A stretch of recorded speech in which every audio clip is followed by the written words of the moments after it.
What's up, everybody? Welcome back to Flagrant Fridays.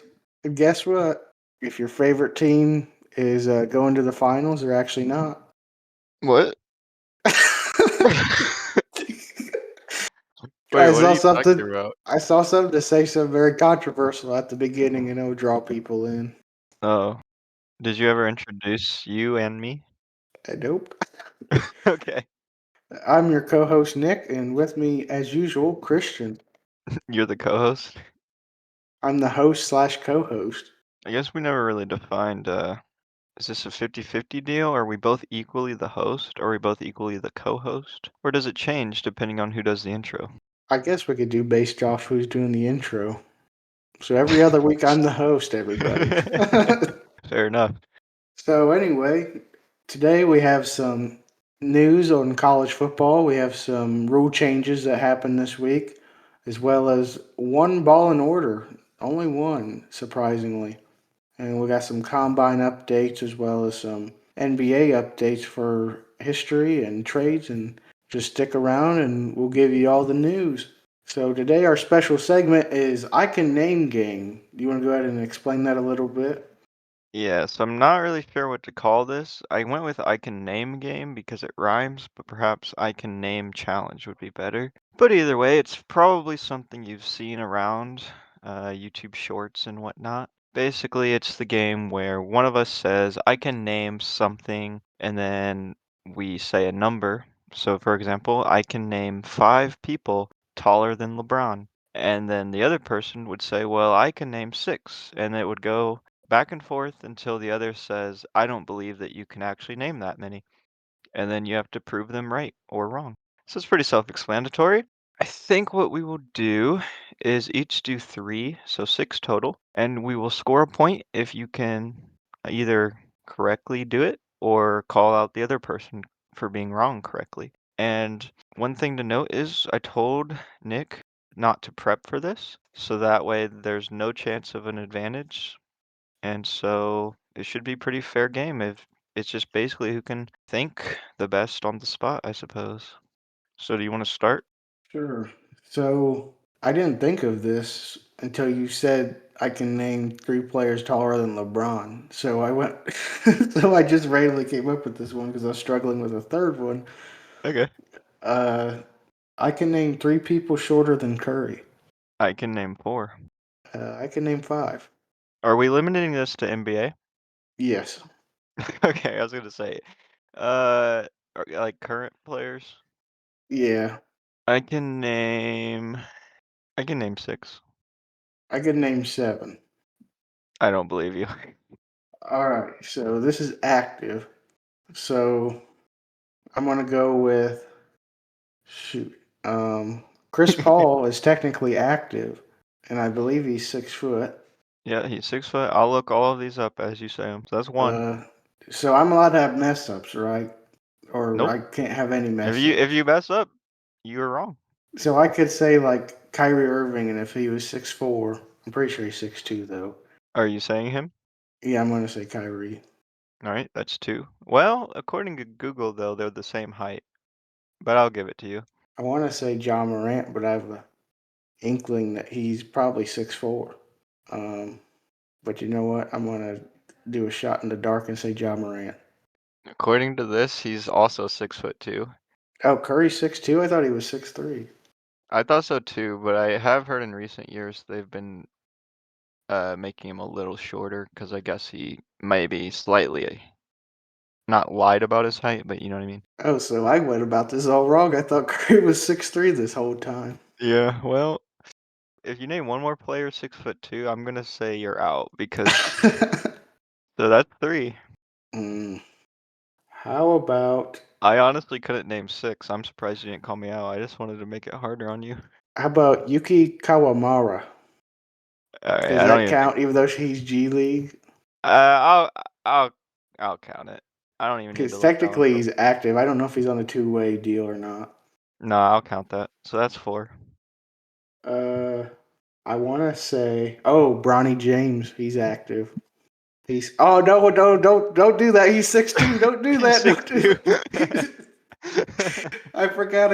I forgot he was 6'2". Shoot, I'm stuck. What do I got? Four right now? I need Yeah, three more. well, 4 without Bronny. Um, Shoot. I'm just gonna go out on a limb and say you can't name 7. I'm gonna throw a shot in the dark again, and I'm gonna go with Mac McClung. I bet he's 6'5". No, he's 6'2", but either way, Oh my you're gosh! I out. keep Like, naming I'm not. 6'2" I can't players. keep giving you all of these. All right, well, that's 1 point to me.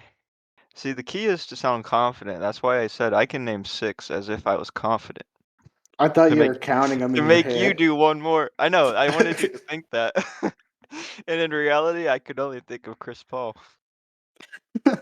If it was all time, I maybe could have, because of like Muggsy Bogues and stuff. Muggsy Bogues, Allen Iverson. I can name 1 active or all-time Golden State Warriors player. I could name 4 active or all time. I can name 6. I could name 7. I can name 10. I bet I could name 11. I can name 12. All right, go ahead. I bet I could name 18 probably. All right, let's get the easy ones out of the way. Steph Curry, Kevin Durant, uh, Klay Thompson, Draymond Green, Zaza Pachulia, Chris Paul, Jimmy Butler, Buddy Hield, Brandon Pozimski, Jordan Poole. That's 10. How many do I have to do? 11. So you literally just have to say any main roster guy. Let's go with Andre Iguodala. I didn't realize how easy that was. I could have done Wilt. I could have done David West, a ton of bench players. Monte Ellis. Yeah. Chris Mullen. All right, well that's 2 points for me. All right, what's your next one? I can name 2 NFL MVPs. Like regular season? Yeah, I can name 4. I can name 5. I can name 6. I could do 7. I can do 8. I have a feeling you can't do 8. All right. I Let's probably see. can't.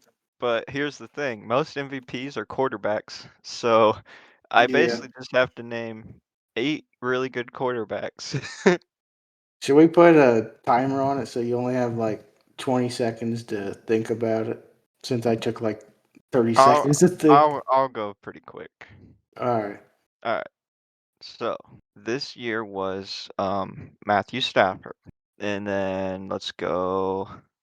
I actually don't know who was MVP last year. It might have been the Eagles quarterback. I can't think of his name. But I'm gonna go with Patrick Mahomes. Let me know if I'm ever wrong, by the way. Okay.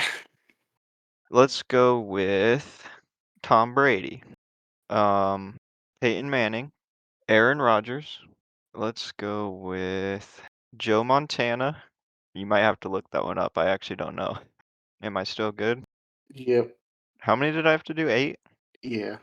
So I need 2 more. There have been a couple running backs. I'm trying to think of what's his name. Maybe I should just stick to quarterbacks.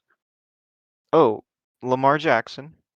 And then I need 1 more. Yep. Uh, let's go with I was about to say Gary Payton. But that is not right. Uh, Walter Payton. No, not Walter Payton. That one running back on the Lions. Why am I blanking on his name? It's Shadur Sanders' dad, right? Barry Sanders? It's not his dad. Deion Sanders is his dad. Oh, okay. Well, I'm going Barry Sanders. Yeah, you would have But had it with Walter Payton too. oh, really? Hmm. So I did it. Does Deion Sanders have one? I don't think so. Okay, well, good thing I didn't say Deion Sanders. Now we're on to my second one.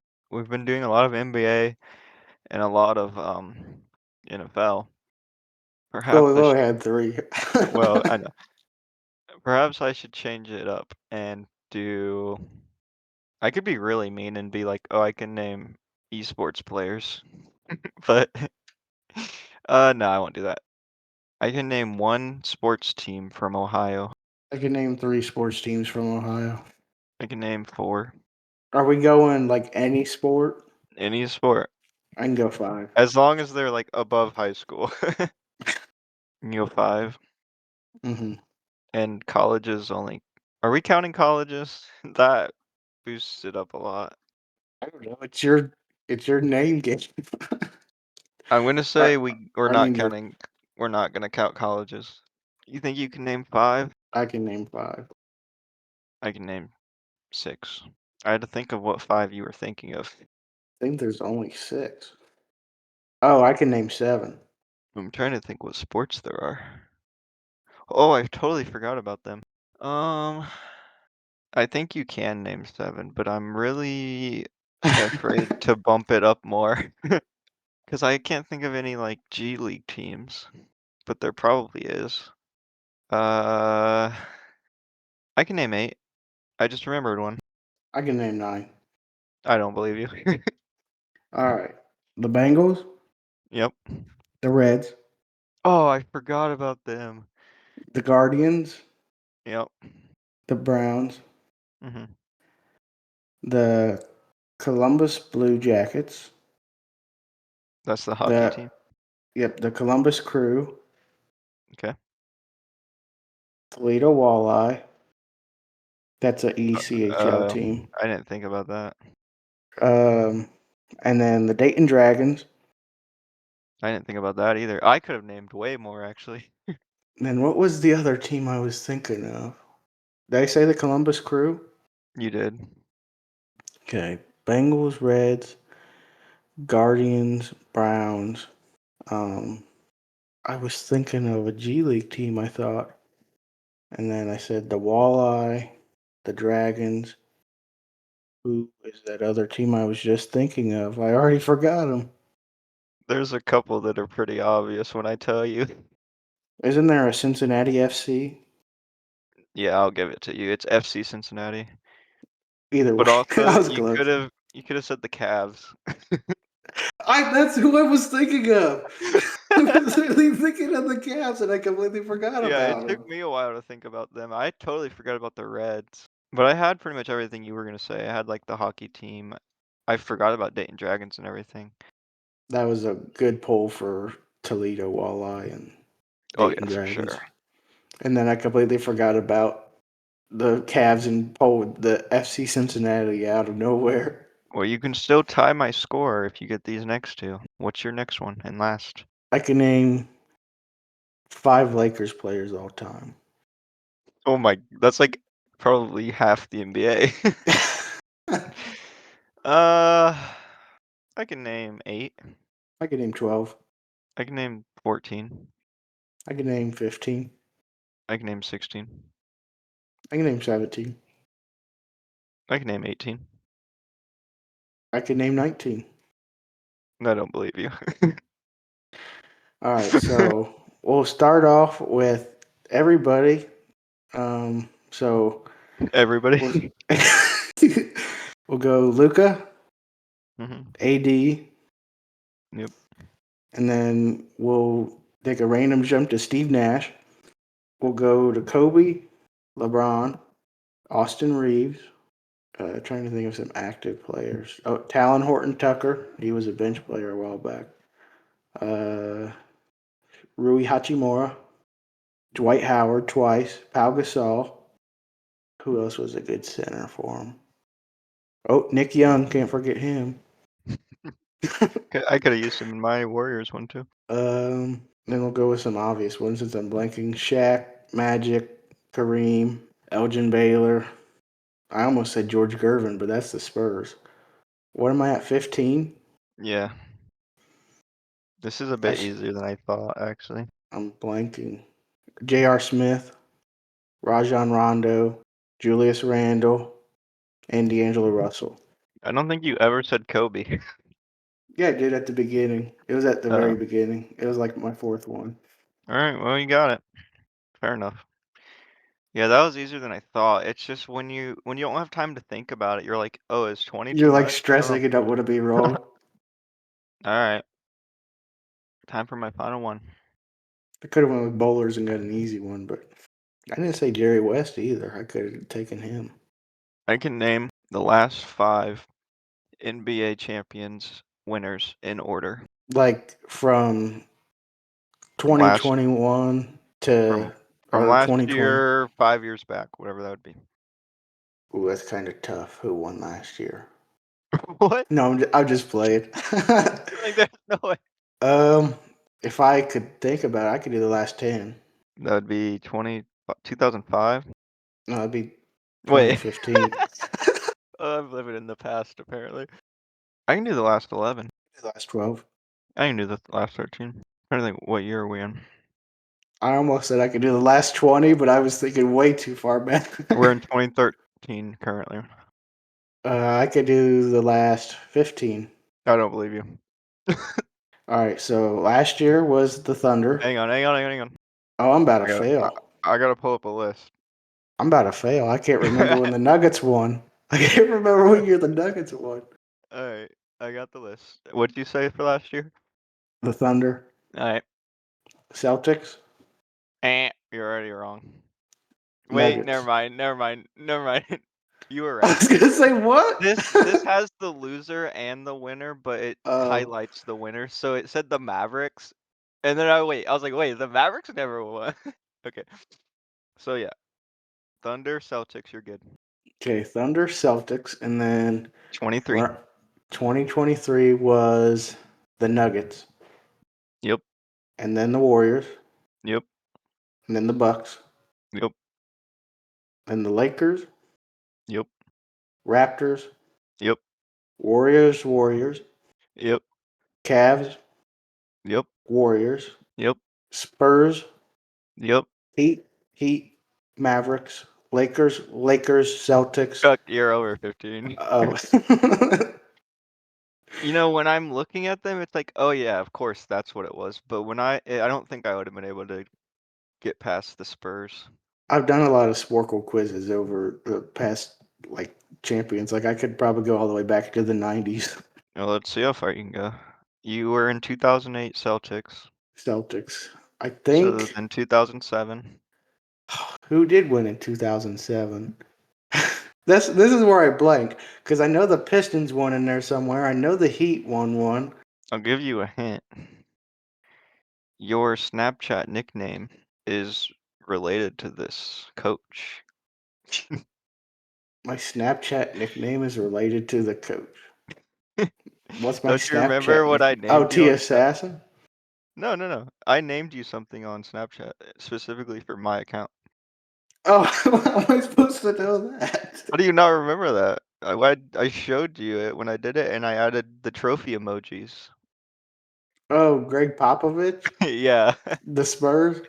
Yeah, Spurs in 2007. Uh, was the Heat in 2006, Yeah, 2005? I want to say. I doubt it's the Pistons. they were Who in is that it? year. They were in that year. I They know lost it to was it. I don't think it was the Spurs, was it? it was And then it was 2002 now. 2004. Oh, we're in 2004 now. Shoot, I this is like where I break up is in the early 2000s, except for when we get to the Lakers three-peat. Um, shoot. The Pistons. I was gonna say the Pistons. Then And then 2003 is not the Lakers yet. It's it's got to be not the Pistons. you seem to forget how dominant the Spurs were during these I couple was years. gonna say the Spurs, but I was trying to count when the Spurs won because I know They Greg won Popovich has like every other year, five. almost. Until the Lakers three-peat, they won every other year. Yeah, so then it's the Lakers three-peat until 2000. And then 99 is the Spurs. Yeah, and then 98 was the Bulls, Rockets, Bulls, Pistons. Pistons twice. Yeah. Lakers twice. Lakers, Celtics. They go back and forth, but I never Well, know which year is 76ers. which. Yeah, with Yeah. Dr. Anyways, J.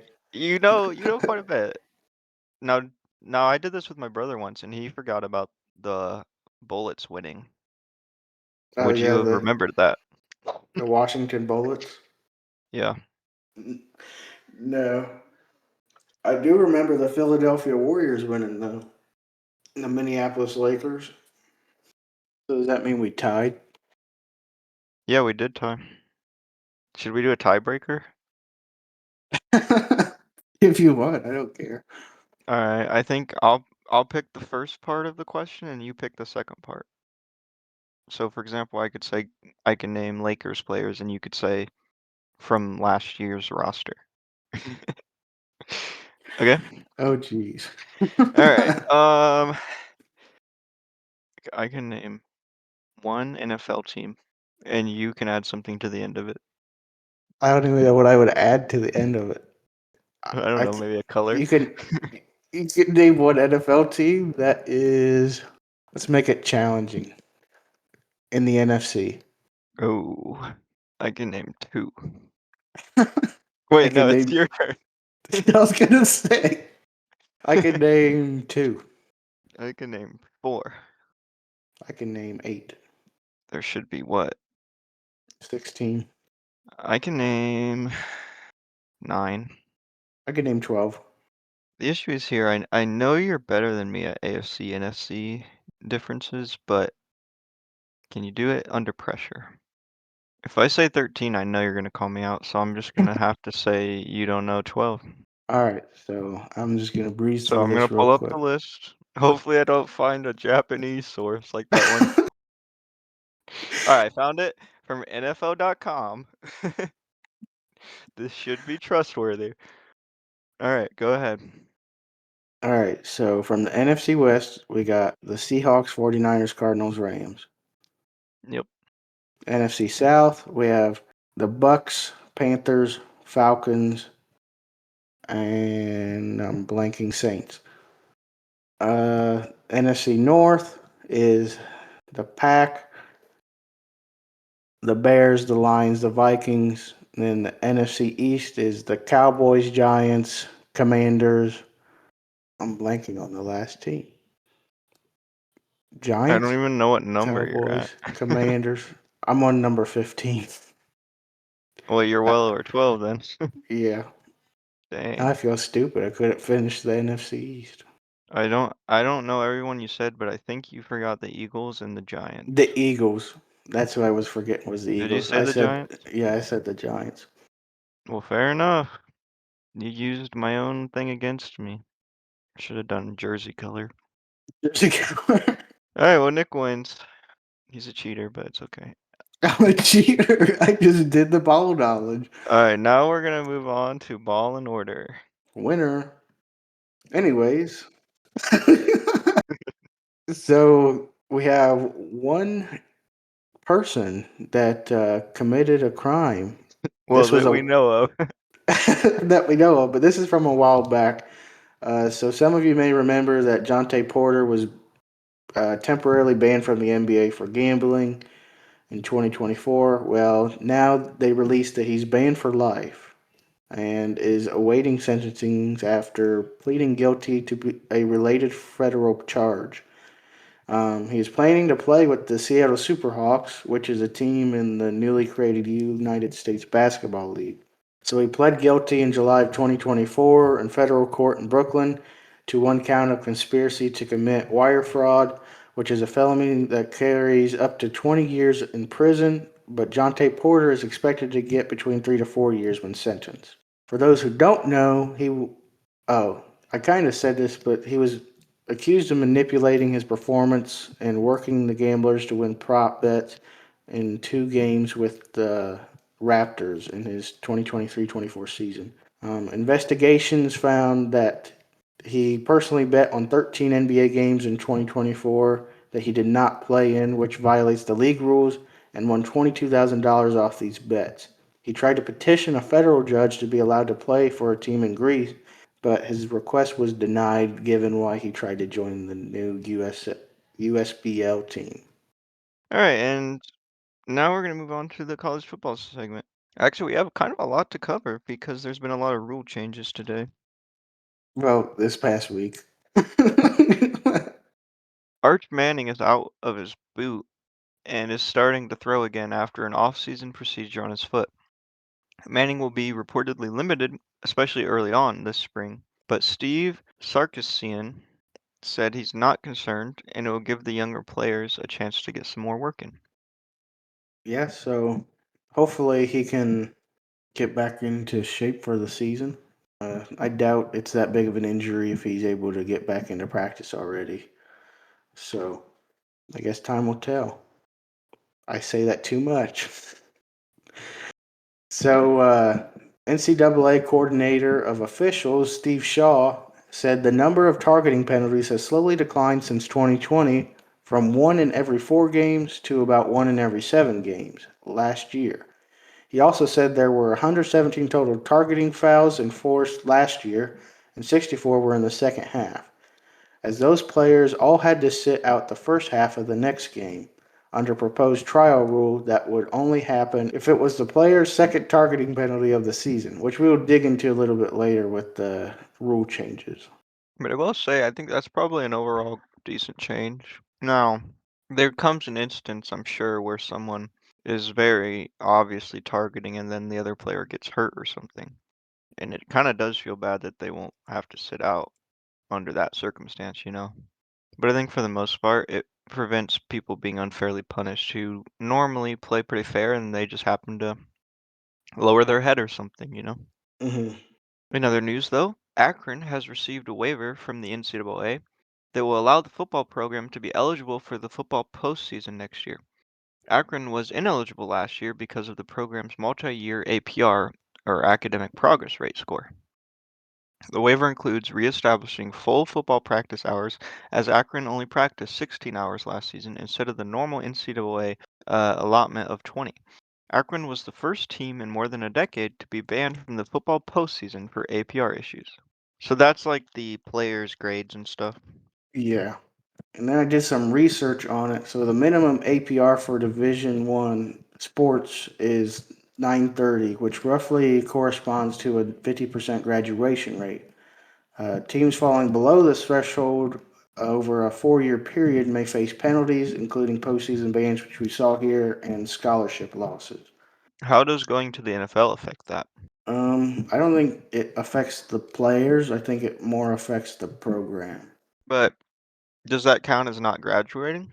I think it's a part of graduation. So, like, their percentage of players that graduated.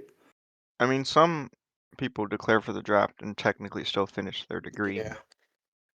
But I would have to imagine if they set up just leave college for the draft, that would probably count, unless there's an exception for the rate with that. Anyways, now we're going to talk about some of the rule changes. Um, so all of these rules are official now, right? Yes.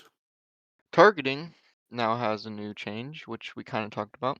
They've proposed a 1-year trial rule allowing a player disqualified for targeting for the first time to play in his team's next game, regardless of which half the penalty was assessed. Currently, players disqualified for targeting must sit out the rest of the game, and if the penalty occurs in the second half, they have to sit out the first half of the next game. Under Division One football rules subcommittee proposal, a player disqualified for targeting a second time during the season would sit out the first half of the next game. A third targeting ejection in the same season would cause the offending player to sit out the entire next game.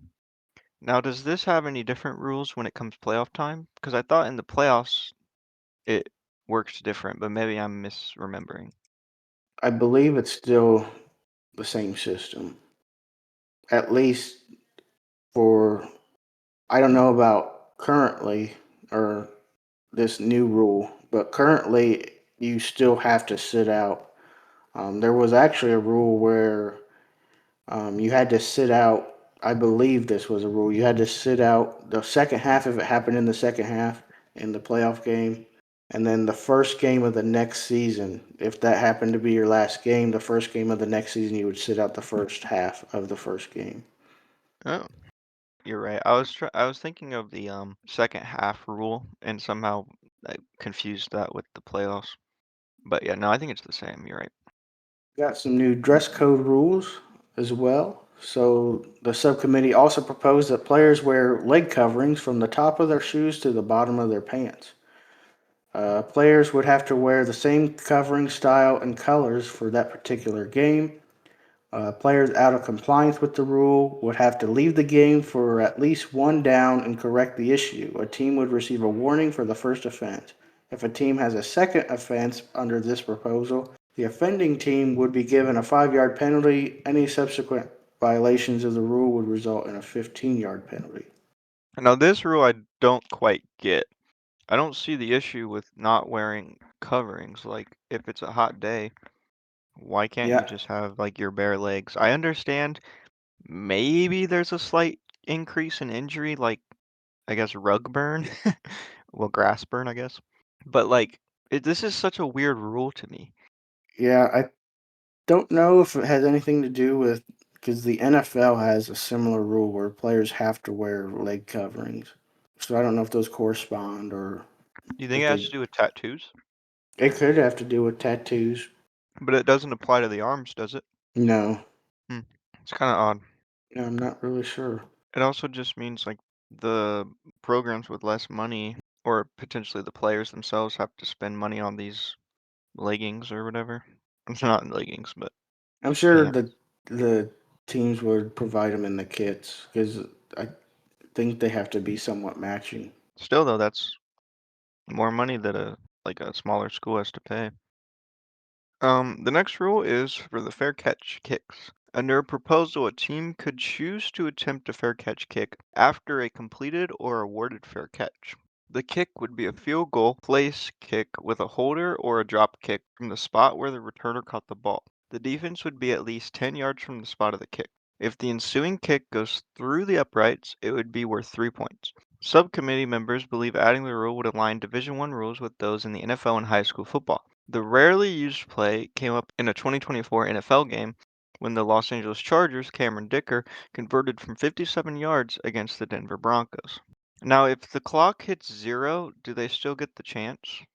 Those that was not verified, so I don't know if they plan on elaborating on these rules more or if this was Like, I don't know how that works in the NFL. I want to well. say that that Chargers kicker was like on the 0 second mark, but I'm not sure. I think it depends when the zero hits because usually a game ends on zero, like after a punt return, kick return, stuff like that. Right. But since it says fair catch kicks, I would assume that you would be able to play it off zero. Yeah, I don't know. I do think though we sometimes see really poor punts, so this actually could happen, maybe more likely in college than the NFL. But I think it's a pretty good change. I like that. The final rule we have that isn't confirmed yet, but there is a chance of offensive pass interference in college football being a 10-yard penalty instead of a 15-yard penalty. Now, this has to be approved and voted on by the subcommittee yet this month, so it may happen or it may not happen. Which a lot of people seem upset by this rule because it seems to reward the offense, which the offense is already arguably rewarded in a lot of ways. In other news, unfortunately, we have to announce that Colorado quarterback Dominic Ponder has died at the age of 23. The head coach Deion Sanders announced this earlier in the week. According to the Colorado State Patrol, a crash occurred around 3 a.m. Sunday in Boulder County, and police said Ponder, who was driving a 2023 Tesla Model 3, lost control on a curve, and the car went across the eastbound lane, striking a guardrail and then an electrical line pole before rolling down an embankment and catching on fire. Ponder was pronounced dead at the scene. Police said a preliminary investigation showed that speed is suspected as a factor, though a full investigation will take place. Ponder, a third-year sophomore from Opelika, Florida, spent the past 2 seasons with the program after transferring from Bethune-Cookman. He appeared in 2 games last season, recording 2 rushes and a pass attempt, after not playing for the Buffaloes in 2024.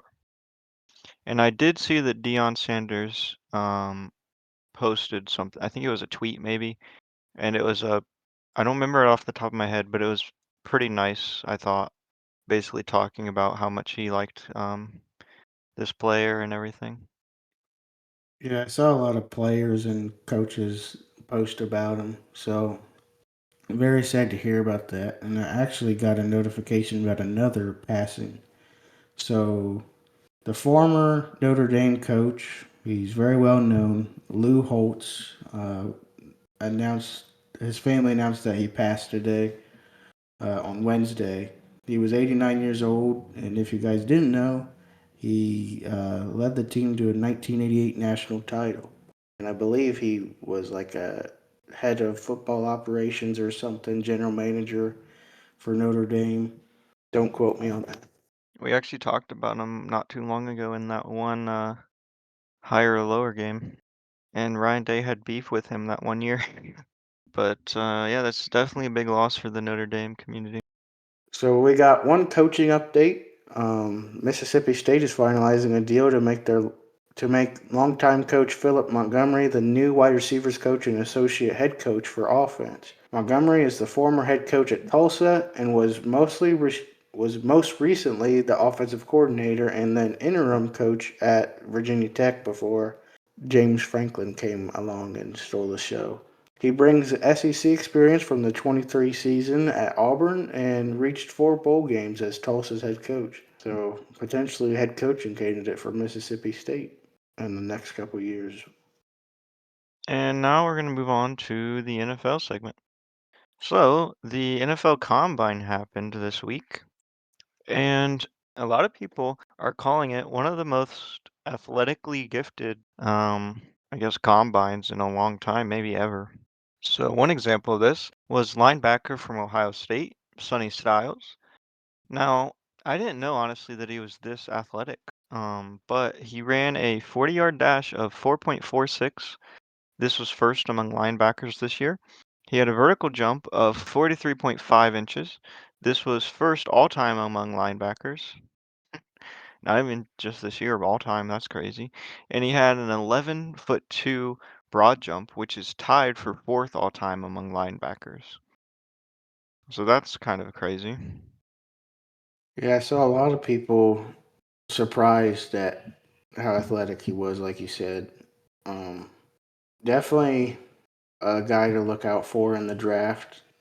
I think he's definitely a top 5 guy, which I believe he is from some mock drafts I've seen. But, anyways, I wanted to talk a little bit about Kenyon Sadiq. You may know him from Oregon, um, but he had the best ever 40-yard time by a tight end with a time of 4.39. That guy has got some speed. His vertical jump was 43.5 inches, which was second best ever by a tight end. And his broad jump was 11 feet 1 inch, which is the third best by a tight end. So, probably one of the best days, uh, or one of the best combines by a tight end all time. I think he'll definitely be top 10. But the plot thickens. We have quarterback from Arkansas, Taylon Green, who I really have never heard of, with a 40-yard dash time of 4.36 seconds. This is second all-time among quarterbacks. A vertical jump of 43.5. This is first all-time among quarterbacks. And a broad jump of 11.2, which is also first all-time among quarterbacks. So we have some real athletes this combine. And then Lorenzo Styles actually became the fastest Buckeye in NFL scouting combine history with a time of 4.27. So I saw a lot of people saying Ohio State is NFLU. That's This this debatable though. uh This combine really puts into perspective, though, how many good players we're losing. But I did see, we forgot to mention this, that Matt Patricia is signing with the Buckeyes at least another year. So that's big. Also, Jordan Tyson was 1 rep away from tying the wide receiver bench press record at the combine, held by DK Metcalf at 27 reps. Now, were each of these at the same weight, though? I believe it's the same weight every year.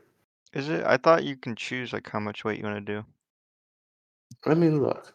Because I swore when DK did this, he did 27 reps on like an insanely high weight level. You do not choose your weight. Bench press is 225 pounds for maximum repetitions, or for your maximum reps. So 225. is the standard for the NFL and collegiate level testing. Does anyone opt out of it? Because I feel like there's got to be some wide receivers that can't do 225, right? Surely.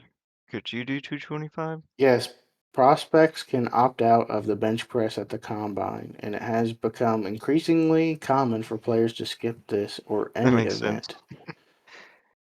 event. Could you do 225? Probably not. I don't know. I haven't tried bench pressing since What high was your school. what was your peak in high school? My peak in middle school was 90. I haven't bench pressed since middle school. Well, I guess I kind of did at my house, but the max amount of weights I had was 100. Alright, well, you got me beat. I don't know what mine was, but it was probably like 60. I don't know. I'd have to get back in the gym and let you know. Yeah. I mean, obviously, we could both probably do 225 if we practiced for years. For years, if we were actually athletes that did that stuff, but we did Yeah. soccer. And I did track, so it was mostly squats. We could bench press 225 with our legs, but not our arms. Yeah, probably. Anyways, so we got some average 40-yard dash times from this year's combine. So defensive backs had an average of 4.44, which is first all time. Wide receivers also had 4.44, which is first all time. Running backs had 4.45, which is first all time. Linebackers had 4.55, which is first all time. Quarterbacks had 4.6, which is second all time. Tight ends had 4.63, which is first all time. Defensive linemen had 4.83, which is first all time. And offensive linemen had 5.1, which is first all time. I do wonder if part of this is people opting out, so it makes the pool of people just super athletic only, or maybe some of the measurements they've changed the system. That seems less likely. Either way, it's kind of crazy that all these records are happening in one combine. It would seem to imply that at the high school and college level, I guess being fast and athletic is a lot more valued, or maybe the training is a lot better. We also forgot to mention that Arvo Reese had a really fast 40 time. So we have some news for the upcoming off season, or I guess new league season, if you want to Upcoming off call it. season. We're currently in the off season. We're talking about the upcoming league season. So the New York Jets are sending defensive end Jermaine Johnson to the Tennessee Titans in exchange for defensive tackle Tavondre Sweat. And like I said, this trade could not be processed until the start of the new league year, which is next Wednesday. And about an hour ago, it was announced that Stephon Diggs was being released by the Patriots. It's probably a big loss for them, wouldn't you say? Let me see. Yeah, I mean he was a 1,000 yard receiver.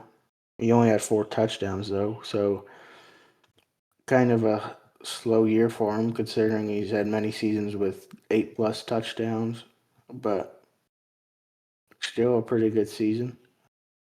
So I guess best of luck to him, and I'm actually surprised that they're getting rid of him as he's coming off of a 1,000 yard season. Yeah, I mean, maybe they just needed the capital. I don't know. Oh yeah, I did see that he took up a lot of space money wise. I'm sure he did. And you can probably get like a 800-yard receiver for a lot cheaper and then build your team up elsewhere. Plus the draft is coming up, so they could easily get another wide receiver there. True, but they're gonna have a pretty late pick. And the Indianapolis Colts have given quarterback Anthony Richardson permission to seek a trade, given his uncertain future in Indy. Now, this kind of surprises me because before he got injured, he was doing quite well. Or am I Uh, thinking of their other quarterback? you're thinking of Daniel Jones. Oh yeah. Never mind. He had his ups and downs though. Yeah, I definitely don't think he was a top 5 pick. So maybe one of the bigger busts of in recent history. I wouldn't say he's a bust though. And he's getting out of there pretty early in his career, so he could potentially revitalize his career somewhere else. I mean, we saw this year Well, he with was a bust for Indianapolis. We'll say fair that. enough. Uh, but I could see this being a similar situation to Sam Darnold, except Sam Darnold was stuck on the Jets a lot longer, I think. So the Cowboys are officially placing their franchise tag on George Pickens, which means they will have extra time to give him an offer to re-sign him. And the Vikings have informed running back Aaron Jones and defensive tackle Javon Hargrave that, bearing a trade, they will be released at the start of the league year this month. Jones' release will save the Vikings $7.75 million against the cap, and Hargrave will save $10.9 million. The Jets and Brees Hall are continuing to try to work out a long-term deal, and New York has placed a franchise tag on him, which is worth 14.29 million. And the Colts are placing a transition tag on quarterback Daniel Jones. And the transition tag is $6 million cheaper than a quarterback franchise tag, but gives Jones the opportunity to sign an offer sheet with another team that Indianapolis would then have the right to match. So it's kind of riskier. Hmm. And the Cardinals have informed Kyler Murray that they intend to release him on the first day of the league year next Wednesday, which is barring a trade between now and then. Arizona already owes him $36.8 million guaranteed in 2026, and another $19.5 million would have triggered on March 15th for 2027 if they didn't get rid of him by then. Yeah, I mean, that's definitely a lot of money that they're saving. Kind of unfortunate they owe him 36.8 million to begin with, but Yeah. it's hard to predict how a quarterback will play, especially on a team that's generally considered not that good. But hey, maybe he can sign with the Call of Duty esports team. Maybe. There you go. That's your first esports player you can name. And the Bears Pro Bowl center Drew Dahlman has informed the team that he is retiring from the NFL at age 27. Dahlman left Stanford in 2021, and after 4 seasons in Atlanta and one in Chicago, he made the sudden and surprising decision to retire. Now, has there been any information as to why he's choosing to do this? Is it like he doesn't want to get a concussion sort of thing? Um, I guess I'm looking. So apparently his dad suffered a freak neck injury. I doubt that has anything to do with it, but his dad retired because of that. Maybe he's doing it to prevent further. I don't know if he's had injury problems, but he might be doing it to extend his lifetime by not having those uh, Right. lifelong injuries. Well, he's probably comfortable with money currently. So, I mean, I don't exactly blame him. Honestly, I'm surprised we don't see this more often. But a lot of people are very shocked that he retired so young.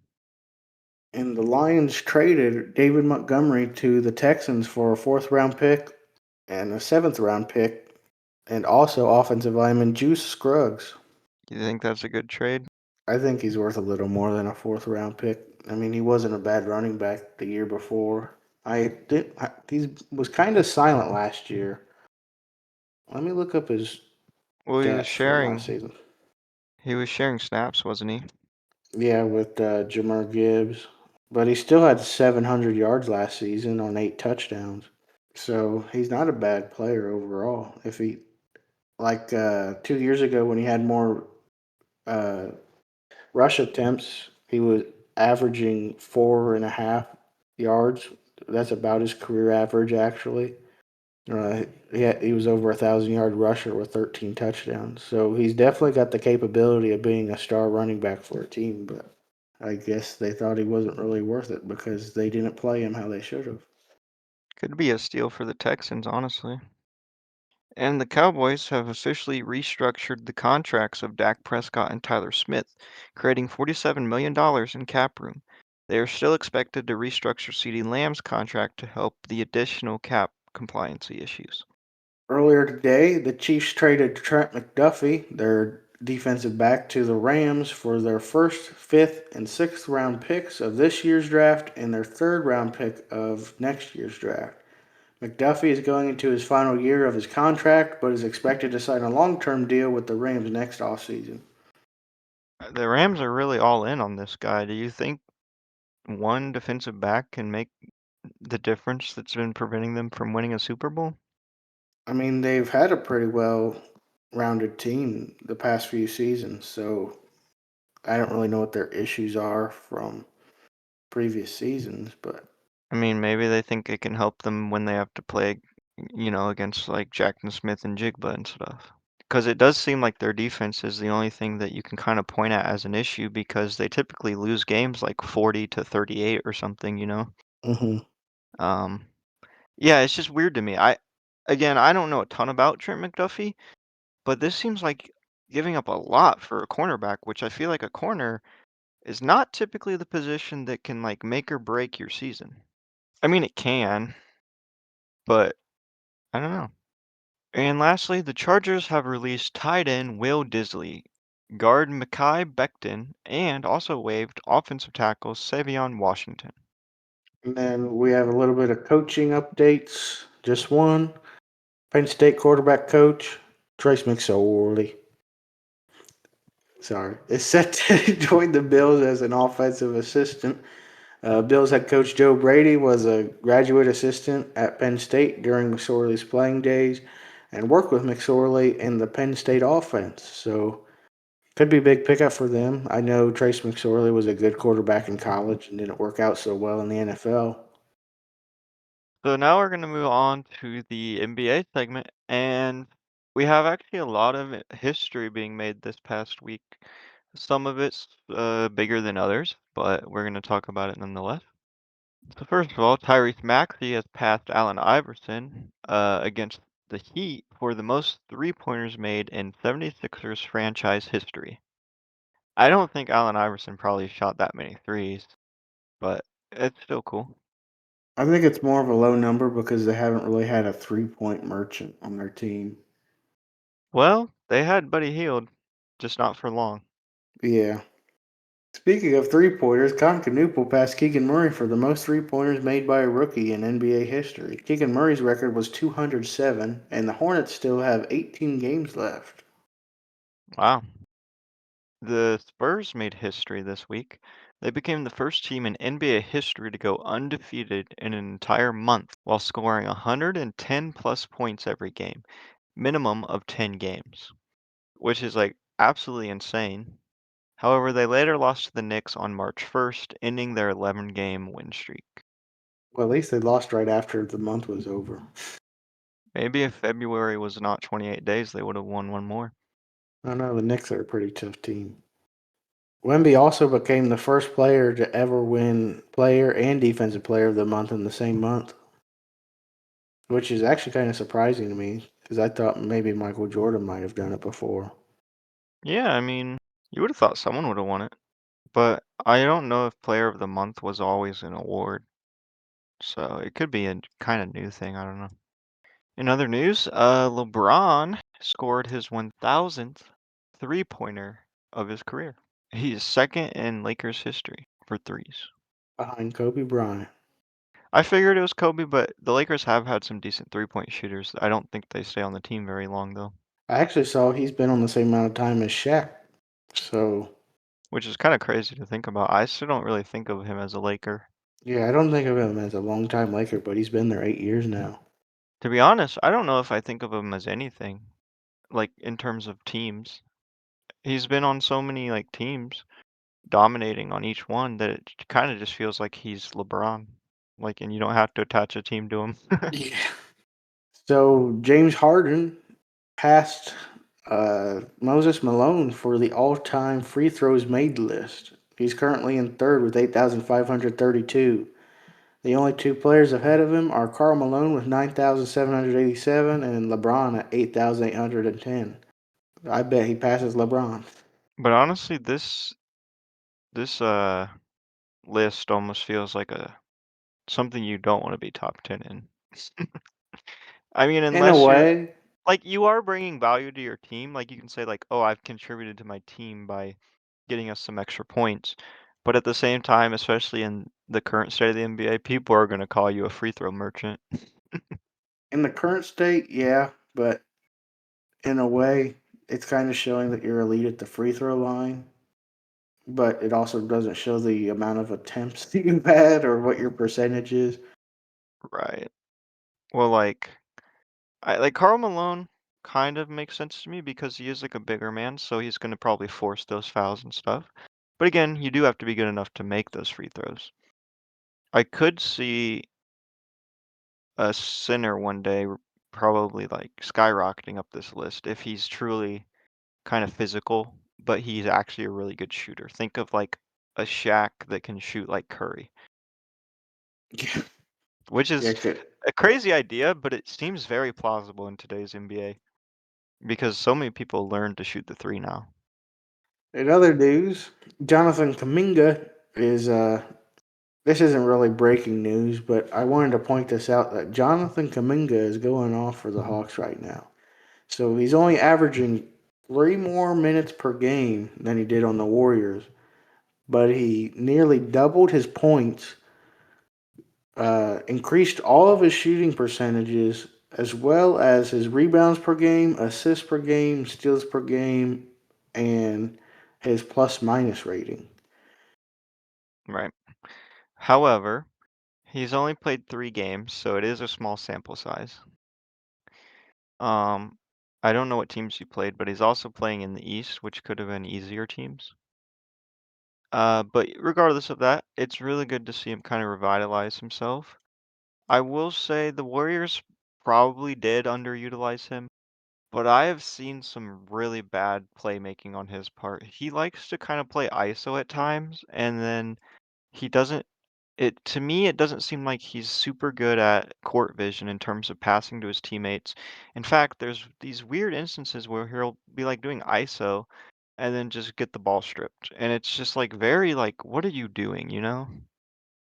Maybe partially that was partially because of the Warriors system. Maybe he was mad about not getting minutes, so he kind of forced himself to ISO. I don't know. But it's like I don't hate that the Warriors got rid of him. They probably should have got rid of him a year or two ago when his value was really high and they could have got someone really good. But either way, it's good to see him balling out, and I hope he continues to do so. So we have one injury to announce. Utah's Lauri Markkanen will be reevaluated in 1 week after an MRI last Thursday showed symptomatic hip impingement with associated inflammation and bone bruises and a bone bruise. Markkanen also twisted an ankle in practice last Wednesday, but those tests returned clean. And we got a lot of signing news this week. Kyle Anderson has agreed to a contract buyout with the Grizzlies and plans to sign with the Timberwolves after clearing waivers. And Taj Gibson has agreed on a deal with the Memphis Grizzlies. At 40 years old, Gibson is back in the NBA for his 17th season. It's kind of crazy. And Mason Plumlee is signing a deal with the San Antonio Spurs for the remaining of the season. Plumlee recently signed a 10-year contract, not a Did they? 10-year contract, recently signed a 10-day contract and now will finish his 13th NBA season on the Spurs. And the Phoenix Suns have waived guard Cole Anthony after acquiring him from the Bucks at the trade deadline. Bit surprising, Yeah. wouldn't you say? Considering a lot of teams waived the players right after the trades, but maybe they wanted to give him a chance and see what he could do.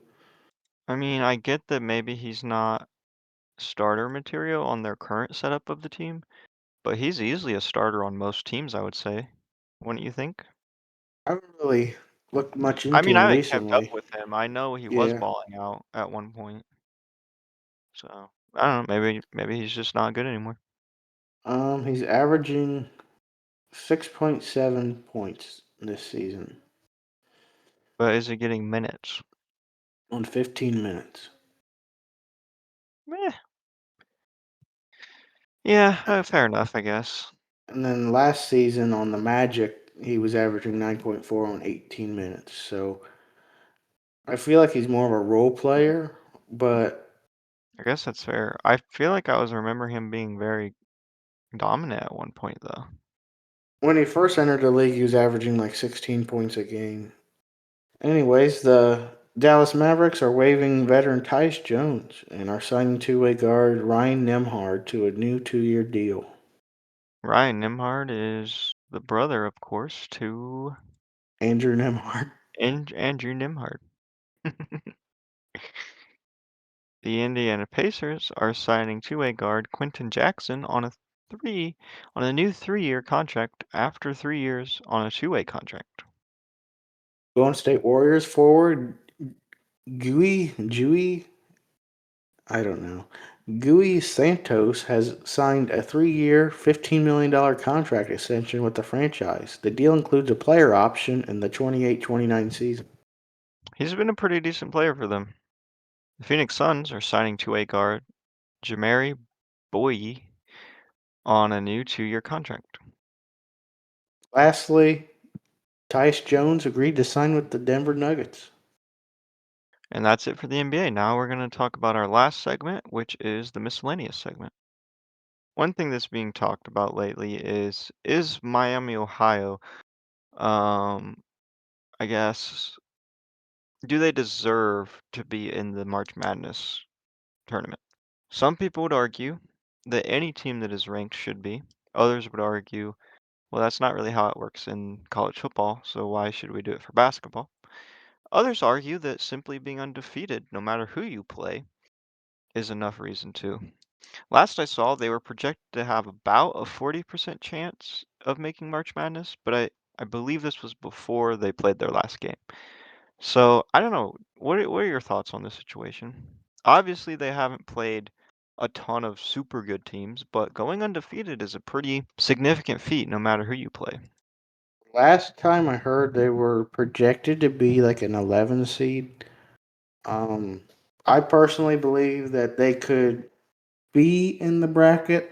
Now, I think I've seen sources, and I believe these sources, or I agree with the sources that it should depend on how they perform in their conference tournament. I think if they win their conference tournament, yes, they deserve the right to be there. But if they lose in like the first or second round, because they barely beat Toledo, and Toledo men's basketball is currently 16-14.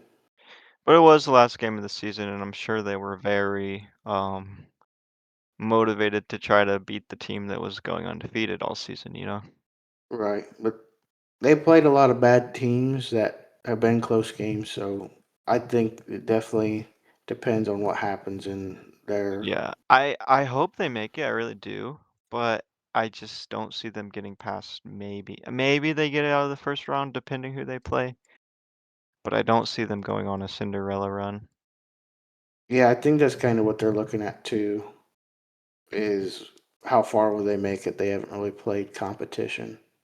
And I believe next week is going to be the last episode before the tournament starts, right? Yeah, because they're going into conference play right now. So we are going to have to make our brackets after next week's episode, and then we will share that and see who's closer. Yeah, and then we'll be talking about March Madness a little more. I think I've put Alabama as the winner of the national championship the last 2 years in a row. So I don't think I'm going to do that again this year. I actually had Florida winning it all last year, Hmm. but I didn't get. I got like half of my bracket right, but But I'm going to have to refer to the trapezoid of greatness or whatever it's called. Do you know about that? yeah, I've heard about it. It's like teams within this certain trapezoid. I believe it's something to do with pace and then efficiency or something, are the teams that win it every year. So that will help narrow it down, hopefully. In other news, Jeff Galloway, a member of the 1972 U.S. Olympic team, who for decades inspired elite athletes and countless everyday runners by promoting a run walk strategy, passed away last Wednesday at the age of 80. His run walk method began in 1974 when he agreed to teach a running class through Florida State University, 2 years after competing in the 10,000 meters event at the Olympics. Galloway had a hemorrhage stroke and passed away at a hospital in Pensacola, Florida. He survived heart failure in 2021 and was still hoping to complete another marathon after logging more than 230 during his lifetime. So, condolences to his family. I will say, I don't know a ton about this run walk method. I'm curious how intense the run is, but this sounds kind of similar to high intensity interval training, which I have done a lot of studying on for school. And if it's similar to that, then it's actually a really good health method, even for the elderly, which you may not think would be helpful to them. I saw a study by the American Heart Association on it, and it showed that in some cases it could almost completely reverse things like heart disease in like people 80 years old or older. The more you know. Yeah. Thank you for that bit of knowledge.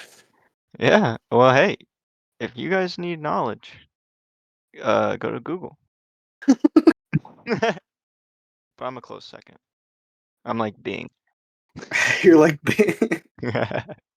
our last bit of news today is 2311 Racing, co-owned by Denny Hamlin and Michael Jordan, won the race this past weekend, and it's actually the first time in NASCAR history a team has won the first three races of the season in a row. So Michael Obviously, it Jordan, wasn't all the same racer. It was the same racer twice, and then this last week was a new one, right? no, I think Tyler won again. Yeah, and yeah, you're right. Tyler Reddick did win all three of them, which is kind of crazy because he had a pretty bad last couple years, I've heard, I think. So, yeah, Yeah, so we'll see if he can get four. This is Michael Jordan's third three-peat, by the way. Yeah. But yeah, that's actually an insane stat, and so we have to see who wins next week. Mind you, not every one of these races so far has been an oval track.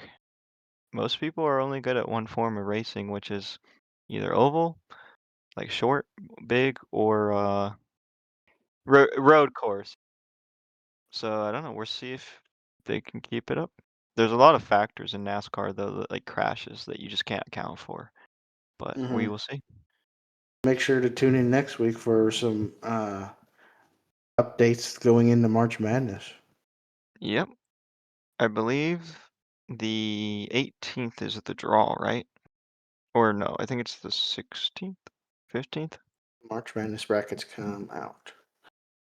Sunday, March 15th. So next Sunday. Yeah. So next Sunday, March 15th, is the draw. So we will have to make our brackets and get it back to you. I guess it'd be 2 weeks from now. So yeah, we will have that ready to go by that episode's Wednesday recording. Yeah, we're excited to cover it. Should we have a punishment for whoever loses? And then record the punishment. I'd be down. I mean, we can. Alright, we'll do that then. Anyways, as always, thank you guys for listening, and we will catch you in the next episode. One thing I want to mention before we go, we don't mention this enough, but if you have suggestions, please leave them in the comments for how we can improve for everybody to want to be involved or even enjoy it as much as we're trying to. Yeah, we're very open to suggestions. I know that this summer we're probably going to really kind of up the game a bit because I'm going to be off school. Nick's going to be in Available. shorts. I guess wearing shorts. I don't know. uh, but we were thinking of doing some IRL stuff, maybe even some live streams and 1v1 basketballs games between us. Strangers And even. Who knows? yeah, we're even talking about potentially adding video to the podcast. Yeah, that's an option. Currently, it's not an option because of time constraints with editing. Time But constraints and also being 2 hours apart. yeah, well, an hour and a half. But yes. uh But yeah, give us ideas if you have any. Um, and yeah, we'll see you guys later. Thanks for listening.